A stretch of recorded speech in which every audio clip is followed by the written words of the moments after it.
Hello, welcome to Viren aqua world. और आज मैं आपको बताने जा रहा हूँ एक ऐसी फिश के बारे में जो लगभग हर बिगनर्स की फेवरेट होती है। यानी कि जब हम हॉबी स्टार्ट करते हैं तो लगभग हर बंदा इस फिश से ही अपनी हॉबी स्टार्ट करता है। मैंने भी इवन इससे स्टार्ट की थी। एक बोतल में मैं लेकर आया था और लगभग हर बंदा इस फिश से ही हॉबी स्टार्ट करता है, जिस फिश का नाम है गोल्ड फिश। तो आइए आज हम बात करते हैं गोल्ड फिश के बारे में। उसके बारे में आपको मैं जानकारी दूंगा कि कैसे आपको अपनी गोल्ड फिश को रखना है, किस तरह से उसको मेंटेन करना है और गोल्डफिश एक्वेरियम को हम किस तरह से चला सकते हैं। गोल्डफिश के बारे में आपको एक और चीज बताता हूँ। ये इसके बारे में वास्तुशास्त्र और फेंगशुई भी इसको रिकमेंड करता है। वास्तु कहता है कि आप अपने घर में गोल्डफिश रखेंगे, यानी कि 8 गोल्ड और एक ब्लैक गोल्ड आप रखते हैं तो आपके लिए बड़ा लकी होता है। ये मैं नहीं, फेंगशुई कहता है। तो इस वजह से भी गोल्डफिश बड़ी फेमस है और लोग इसको इस एक वजह से भी लाके अपने घर में रखना चाहते हैं। बट मेरा मानना तो यह है कि गोल्डफिश आप किसी भी मकसद से लेकर रखेंगे, पालेंगे, बड़ा मजा आएगा। बहुत खूबसूरत फिश है, वैरायटीज इसमें काफी ज्यादा आपको मिल जाती है और बड़े इजी चल जाती है, मतलब बहुत टफ नहीं है।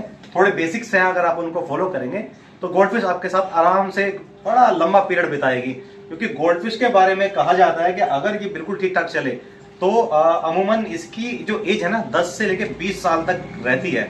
ऐसा इसके बारे में स्टडी हुई है कि 10 साल से 20 साल तक भी ये एक एक्वेरियम के अंदर रह सकती है। अच्छा, एक बात आप लोग जरूर मेरी ध्यान से सुनिए, हाथ जोड़ के मैं आप लोगों से कह रहा हूं कि गोल्डफिश के साथ हम लोग ना बहुत बड़ा अत्याचार करते हैं।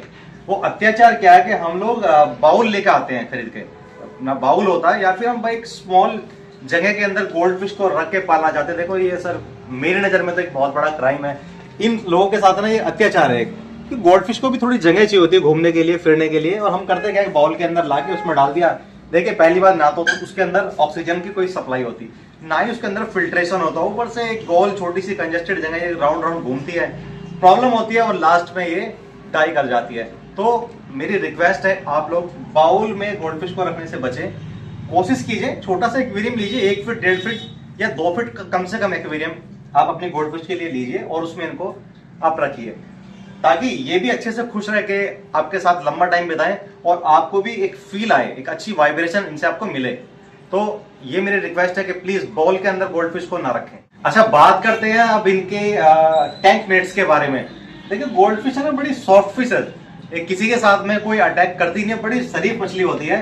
और हम लोग गलती क्या करते हैं कि कम्युनिटी एक्वेरियम में इसके साथ में हम कोई भी फिश लाकर डाल देते हैं। आपने पूछा भी नहीं शॉपकीपर से, आप अपनी मर्जी से फिश लेकर आए और इसके साथ में आपने डाल दिया। होता क्या है, अदर फिश आके इसको अटैक करती हैं। सबसे पहले तो इसकी आइस पे अटैक करती हैं और उसके बाद में इसके फिन्स वगैरह नोचती हैं वो, और उसके बाद होता क्या है कि आपकी गोल्डफिश डाई कर जाती है। तो आप पहले ना श्योर कर लीजिए अपने शॉपकीपर से, जहां से भी आप इसको परचेज करते हैं, कि हमारे पास गोल्डफिश है और हमें इसके साथ में टैंक मेट क्या रखने चाहिए। कॉमनली आप विडोज इसके साथ में रख सकते हैं, स्मॉल टेट्रास रख सकते हैं, गप्पीज रख सकते हैं इसके साथ में, और टाइगर शार्क अच्छा काम करती है इसके साथ में। अच्छा, कोई कार्प को लेके थोड़ा सा एक कंफ्यूजन ही रहता है कि कई बार कोई कार्प इसके साथ में रन करती है और कई बार नहीं भी करती। हालांकि गोल्डफिश एक हाइब्रिड फिश है जो कि कोई कार्प से ही हाइब्रिड हुई है, जो मैंने इसके बारे में स्टडी की है। लेकिन फिर भी कोई कार्प कई बार ना इसकी आइस पे अटैक कर देती है और इसकी आइस को खत्म कर देती है। तो थोड़ा ध्यान रखें, अगर आपके पास टैंक बड़ा है तो शायद आप कोई कार्प इसके साथ में डाल सकते हैं। स्मॉल टैंक है तो कोई कार्प इसके साथ में ना ही रखें तो बेहतर है, क्योंकि कई बार ऐसे चांसेस होते हैं कि कोई कार्प इस पर अटैक करती है और कई बार नहीं भी होता, वो चांस वाली बात होती है। बट अगर टैंक का साइज बड़ा है तो आप रख सकते हैं, अदरवाइज ना ही रखें तो ज्यादा बेहतर है। गोल्डफिश की ही वैरायटी रखें, क्योंकि गोल्डफिश में काफी सारी वैरायटी है। आपको राइकुन गोल्ड, ओरिंडा गोल्ड, आपको ब्लैक मूर मिल जाएगी, ब्लू गोल्ड मिल जाएगी, और गोल्डफिश में रेंज है सर, बहुत सारी वैरायटीज गोल्डफिश की आती है। आप उनके साथ में इनको रखिए ताकि ये भी हैप्पी रहे और आप भी वो भी एंजॉय करें। अब बात करते हैं कि हमारी गोल्डफिश का टैंक साफ कैसे रखा जाए। साफ रखने के लिए करना क्या है, एक अच्छा फिल्ट्रेशन सिस्टम आपको इनके लिए रखना है। बहुत ज्यादा फोर्स वाला जो फिल्ट्रेशन है ना, वो गोल्डफिश को कभी पसंद नहीं आता। बहुत तेज फोर्स नहीं होना चाहिए। आप ना सम फिल्टर के साथ जा सकते हैं, एक बेस्ट आइडिया है, सम फिल्टर लगाइए, कैनेस्टर लगा सकते हैं। बट कोई भी इंटरनल फिल्टर बहुत ज्यादा फोर्स वाला गोल्डफिश को कभी पसंद नहीं आता। इनको लाइट फिल्ट्रेशन, यानी कि पानी के अंदर बहुत ज्यादा मूवमेंट इनको नहीं चाहिए। एक्चुअली पॉन्ड फिश है तो इनको बहुत ज्यादा मूवमेंट नहीं चाहिए होता। तो आप है ना एक अच्छा फिल्ट्रेशन सिस्टम जरूर रखिए, सम बनवा लिए या फिर आप ना कैनेस्टर फिल्टर लगाइए, और अगर कुछ भी नहीं है तो हैंगबैग फिल्टर के साथ भी रन कर सकते हैं, क्योंकि फिल्ट्रेशन रखना जरूरी बहुत है। क्योंकि गोल्ड फिश का सीन क्या है, पोटी बहुत करता है, बहुत ज्यादा खाता है, बहुत ज्यादा पोटी करता है, तो टैंक के अंदर ना आपका नाइट्रेट वगैरह, अमोनिया वगैरह बढ़ने के चांसेस रहते हैं। फिल्ट्रेशन पे आपको बहुत ध्यान रखना है। और फूड में बात करें तो गोल्ड फिश वैसे तो देखो ये सर्वाहारी मछली होती है, यानी कि मांसाहारी और शाकाहारी दोनों तरह का फूड इनको पसंद है। ये वॉर्म्स भी खाएगी, आपकी ब्लड वॉर्म, ड्राई वॉर्म भी खाएगी। और आप इसे अगर स्प्रुलिना एल्गी वगैरह कुछ डालेंगे, फ्लैक्स वगैरह डालेंगे, तो ये उसको भी अच्छे से खाएगी। बट मेरा मानना है कि ओवर फीडिंग गोल्ड फिश को कभी ना कराएं। अगर आपने ओवर फीडिंग गोल्ड फिश को कराई तो देखो इनको एक प्रॉब्लम सबसे कॉमन है, स्विम ब्लैडर की। गोल्ड फिश का पेट है ना फूल जाता है, और फूलने के बाद ये अपसाइड डाउन हो जाता है। उस बीमारी को स्विम ब्लैडर कहते हैं, जो सबसे कॉमन प्रॉब्लम इनकी होती है। तो स्विम ब्लैडर से बचना है तो देखो क्वांटिटी में खाना डालिए, लिमिटेड डालिए, अच्छा खाना डालिए, बट भर भर के मत डालिए। और फिल्ट्रेशन का जरूर ध्यान रखिए। और अगर फिल्ट्रेशन का कुछ थोड़ा पंगा है ना, तो आप अपने टैंक को साइफिन करते रहिए, साइफिन की मदद से नीचे का वेस्ट निकालते रहिए, अगर ग्रेविल नहीं डाला। अच्छा, ग्रेविल से एक बात याद आई मेरे को, गोल्ड फिश के टैंक पे ना आपको करना क्या है, ग्रेविल या तो बिल्कुल इस टाइप के स्मॉल डालने हैं, या फिर थोड़े मोटे दाने डालने हैं। आप है ना मीडियम साइज का ग्रेविल ना डालें, या तो थोड़ा स्मॉल डालें, या फिर ग्रेविल डालें तो मोटा डालें। क्योंकि गोल्ड फिश की आदत होती है पत्थर को मुंह में रखने की। अब होता क्या है, इसने पत्थर अपने मुंह के अंदर रखा तो ये इसके मुंह के अंदर अटक जाता है, जिसकी वजह से कई बार हमारी गोल्ड फिश डाई कर जाती है। तो ये पॉइंट आपको याद रखना है कि जो भी ग्रेविल आप अपने इसमें यूज कर रहे हैं, सबस्ट्रेट या जो भी नीचे आप लगा रहे हैं, तो या तो एकदम बारीक हो या फिर थोड़ा मोटा इनके मुंह से बड़ा होना चाहिए।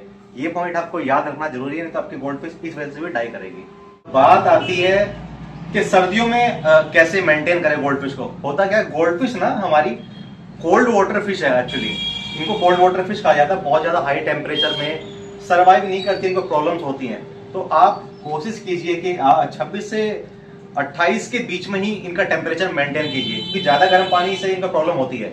तो आपने करना क्या है, आपने अगर 28 डिग्री टेम्परेचर आपने हीटर का रखा है इनके लिए, तो आपको ना उसके अंदर बबल, ऑक्सीजन बबल के लिए कुछ ना कुछ जरूर सप्लाई लगानी है। डिफ्यूजर लगा सकते हैं या फिर रोड लगा सकते हैं, बट एक ऑक्सीजन सप्लाई आपको रखनी जरूरी है, क्योंकि इनको ऑक्सीजन की प्रॉब्लम ना हो। और जो बबल्स आप लगाएं बहुत ज्यादा भी नहीं होने चाहिए, क्योंकि बहुत ज्यादा अगर बबल्स हो तो व्हाइट स्पॉट और फंगल इन्फेक्शन का खतरा भी इनको रहता है, वो भी ध्यान रखिए। और हाँ, एक चीज और मैंने आपको बतानी थी, टैंक को नीचे से साइफिन जरूर करते रहे गोल्ड फिश के टैंक को, और फिल्टर टाइम पे जरूर धोते रहे। क्योंकि एक सबसे बड़ी प्रॉब्लम जो इनकी है, जो इनके लिए किल करती है, वो होता है गोल्ड फिश लीज, यानी कि इनको जू टाइप है ना लीज हो जाती है, वो इनकी बॉडी पार्ट्स पे चिपक जाएंगे और इनका सारा खून नोचने लगेंगे। तो उसकी वजह से इनको स्पॉट होते हैं, और उस स्पॉट का ट्रीटमेंट करना थोड़ा मुश्किल पड़ जाता है, और ये डाई करती है।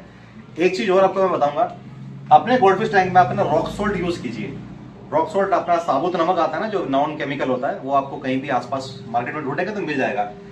गोल्ड फिश टैंक में रॉक सोल्ट डालिए, ताकि इनको एक्सटर्नल पैरासाइट जल्दी से ना पकड़े।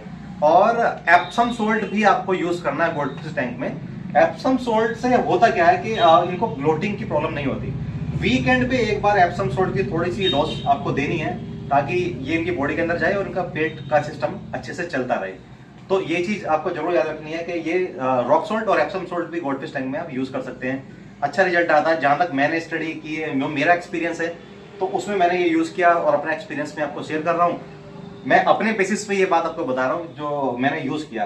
ठीक है, तो आपको ये यूज जरूर करना है, और आपकी गोल्ड फिश हेल्दी रहेंगी, आप एक बार करके देखना। और एक बात आपको और बतानी थी, एक फिश है जो इनके लिए मेरी नजर में तो देखो बहुत खतरनाक है, सकर कैट, यानी कि नॉर्मल प्लेको जो हम फिश अपनी रखते हैं ना अपने एक्वेरियम को क्लीन करने के लिए। गोल्ड फिश के मैंने बहुत बार देखा, वो गोल्ड फिश के पीछे पड़ जाती, इसकी स्किन पे चिपक जाएगी, इसकी आईज पे चिपक जाएगी, क्योंकि गोल्ड फिश बड़ी शरीफ फिश है, ये बेचारी वापस कुछ अटैक भी नहीं करती किसी के ऊपर। तो कोशिश करें कि सकर कैट को इसके टैंक में ना डालें तो ज्यादा बेहतर रहेगा, क्योंकि कहीं ना कहीं इसको चिपकती है, वो इसको किल करती है। और बाकी तो अदरवाइज नॉर्मल सॉफ्ट वेराइटीज में सबके साथ में अच्छे से चलती है। और आपको टैंक गोल्ड फिश का बनाना है तो कोशिश कीजिए सिर्फ गोल्ड फिश की ही वेराइटी रखिए, सबसे बेहतर ऑप्शन है गोल्ड फिश टैंक आप सिंपली बनाइए। और एक बात की मैं आपसे फिर दोबारा हाथ जोड़ के अपील करूंगा कि प्लीज बाउल में इसको ना रखें। बाउल में रखने से इसको खुद प्रॉब्लम होती है और इसको फील नहीं आता, और लास्ट में अल्टीमेटली ये डाइव कर ही जाती है, क्योंकि इसको स्पेस चाहिए होता है। ये पॉन्ड फिश इसको थोड़ी जगह चाहिए होती है। तो कोशिश कीजिए अगर आप गोल्ड फिश अपने घर में रखना चाहते हैं, लाना चाहते हैं, तो इसको थोड़ा सा स्पेस आप देने की कोशिश करें।